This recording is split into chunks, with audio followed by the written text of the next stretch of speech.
मान लीजिए आप समुद्र तट पर एक खूबसूरत दिन बिता रहे हैं। वहाँ आप ठंडी हवा को महसूस कर सकते हैं, लेकिन अपने हाथों से पकड़ नहीं सकते। और जब समुद्र के पानी को पकड़ते हैं तो वो भी हाथों से फिसल जाता है। हालांकि रेत बिल्कुल अलग है, क्योंकि वो ठोस है। अतः हम ठोसों को कैसे अभिलक्षणित करते हैं? जैसा आपने अपने हाई स्कूल के अध्यायों में पढ़ा है, पदार्थ की ठोस अवस्था में संगठक कणों की एक सघन और क्रमिक व्यवस्था अभिलाक्षणिक होती है, जो अपनी माध्य स्थिति के दोनों ओर कंपन करते हैं। क्या यह सभी ठोसों के लिए संभव है? एक मूल इकाई जिसकी x, y और z दिशाओं में पुनरावृत्ति पर संपूर्ण त्रिविमीय संरचना का निर्माण होता है। वैसे ठोस जैसे कॉपर धातु जिनमें ऐसा होता है, क्रिस्टलीय ठोस कहलाते हैं। आप देख सकते हैं कॉपर परमाणुओं की व्यवस्था इस कॉपर ब्लॉक की सभी दिशाओं में एक समान है। क्रिस्टलीय ठोस दीर्घ परास कोटि प्रदर्शित करते हैं।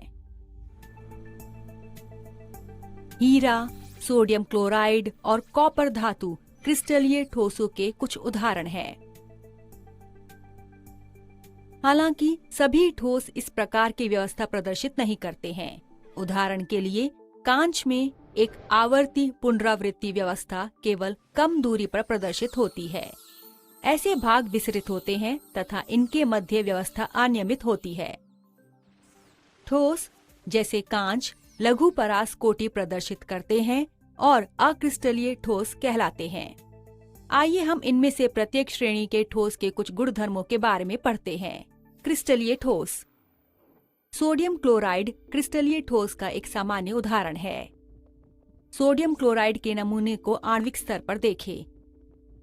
यह संघटक कण अर्थात सोडियम आयन और क्लोराइड आयन एक नियमित क्रम में इस प्रकार बंधित होते हैं कि प्रत्येक सोडियम आयन 6 क्लोराइड आयनों से घिरा हो तथा प्रत्येक क्लोराइड आयन 6 सोडियम आयनों से घिरा हो।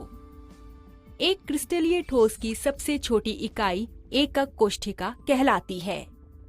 इन एकक कोष्ठिकाओं की सभी दिशाओं में पुनरावृत्ति द्वारा क्रिस्टल की संपूर्ण संरचना का निर्माण होता है। आइए अब सोडियम क्लोराइड को गर्म करते हैं। संघटक कण इस ऊष्मा को अवशोषित करके तेजी से कंपन करना प्रारंभ कर देते हैं। समान सामर्थ्य के कारण संघटक सोडियम और क्लोराइड के मध्य निर्मित बंध उसी समय टूट जाता है और संपूर्ण ठोस एक बार में पिघल जाता है।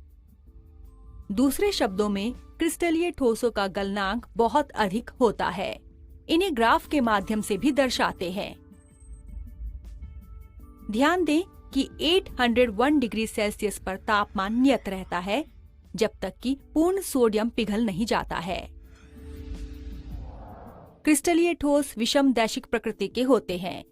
यदि एक पदार्थ में प्रकाशिक, यांत्रिक और विद्युतीय गुणधर्म भिन्न दिशाओं में भिन्न होते हैं तो पदार्थ को विषमदैशिक कहते हैं।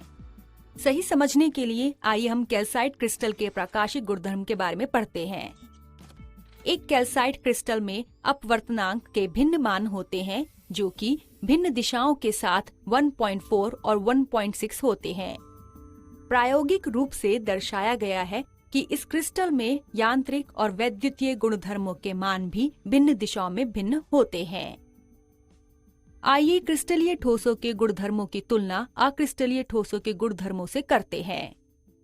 अक्रिस्टलीय ठोस। पहले के अनुसार क्रिस्टलीय ठोसों के विपरीत, जिनमें संघटक कणों की नियमित व्यवस्था होती है, अक्रिस्टलीय ठोसों की कोई नियमित व्यवस्था नहीं होती है, जैसा यहाँ कांच में दर्शाया गया है। क्या होता है जब एक अक्रिस्टलीय ठोस को गर्म करते हैं? आप देख सकते हैं कणों की यादृच्छिक व्यवस्था के कारण भिन्न बंधों की भिन्न सामर्थ्य होती है।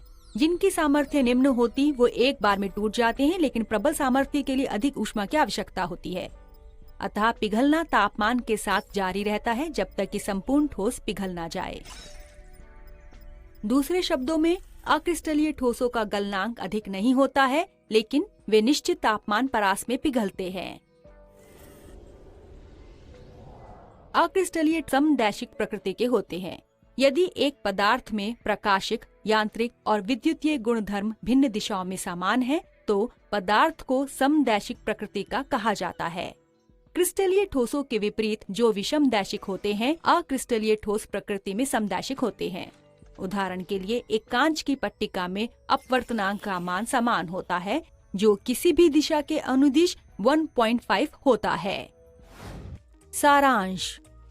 ठोसों को मुख्यतः दो भागों में वर्गीकृत करते हैं, क्रिस्टलीय ठोस और अक्रिस्टलीय ठोस।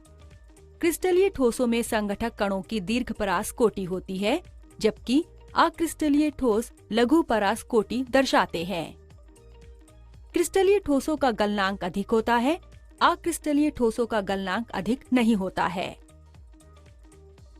क्रिस्टलीय ठोस विषमदैशिक होते हैं, लेकिन अक्रिस्टलीय ठोस प्रकृति में समदैशिक होते हैं। विभिन्न ठोसों में अणु किस प्रकार व्यवस्थित होते हैं? क्या अणु एक दूसरे के समीप व्यवस्थित होते हैं या फिर वे किसी पैटर्न का पालन करते हैं? यदि हाँ, तो उन्हें वर्गीकृत कैसे करते हैं?